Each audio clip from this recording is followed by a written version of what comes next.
Bethel Church family, it's Wednesday again. That means time for some more Randy's Ramblings. Today I wanted to ramble a little bit in Brad's classroom. We're preparing October 4th to return to Sunday school, and I know many of our adults are ready to get back to that fellowship that we enjoy with our adult Sunday school classes here at Bethel. And even as I came in here this afternoon, I thought it was interesting. The last quarterly that Brad was teaching from was the March, April, May quarterly that's still sitting in here, as it seems like it's just been forever since we've been able to have those adult Sunday school classes. And so I know I'm looking forward to returning to those, and I know so many of you are as well. As I'm preparing this week for my sermon, several things have been popping into my head. We're continuing in our One Another Sermon series. And the idea is that we're called to live this life together with one another.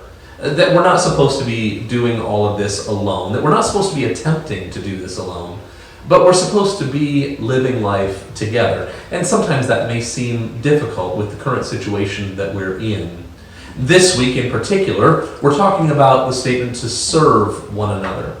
And I came across a few interesting statements and questions as we consider what it means to serve one another. The first question that I came across was, what do my actions reveal about who I'm serving? What do my actions reveal about who it is that I'm serving? You see, if the way that I'm serving, if the heart behind my service is wrong, if my motives aren't pure, then my actions are going to reveal that. What do my actions reveal about who it is that I'm serving? Am I serving myself? Am I serving Jesus? Or am I serving my neighbor? And so we've got to ask that question as we serve, as we look for opportunities to serve one another. And I think one of the most important things for us to remember is that Jesus did for us what he's calling us to do for the rest of the world. As Jesus gave his life, as Jesus modeled servant leadership for the disciples, especially on that last night of his earthly ministry, he modeled for us what it is he's calling us to do for the rest of the world, for our neighbor, for the people around us. And so I would encourage you this week, even as we prepare for this sermon on Sunday morning, to serve one another, would you evaluate your own motives behind your service? Is it to make you look good?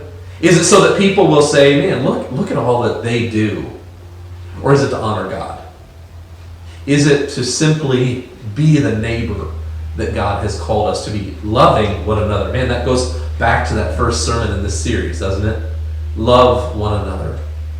And I want to encourage you to continue to follow through on some of these one another sermons that we've had. We had Love One Another, and last week we had Pray for One Another. And I've had several comments in the last few days just about that statement, to pray for one another. Taking the time to stop and pray. Don't wait. Don't put it off. And the same goes for service. Don't wait to serve someone. Don't wait to see if somebody else will do it, but step up and serve. And I'm so grateful for so many models of that here at Bethel. Not only our elders and deacons, but so many others who step up to serve the Bethel church family, their communities, their neighbors, and so many others. So I look forward to seeing you on Sunday. Again, junior church has resumed, and so we have junior church in first and second service. Traditional service at 8:30 and more contemporary service at 10:45. And beginning the first Sunday of October, we will get back to our Sunday school classes for all ages, and we'll have some more information as we get ready for that in the coming weeks. So I look forward to seeing you on Sunday, and I want to encourage you right now to go be the church.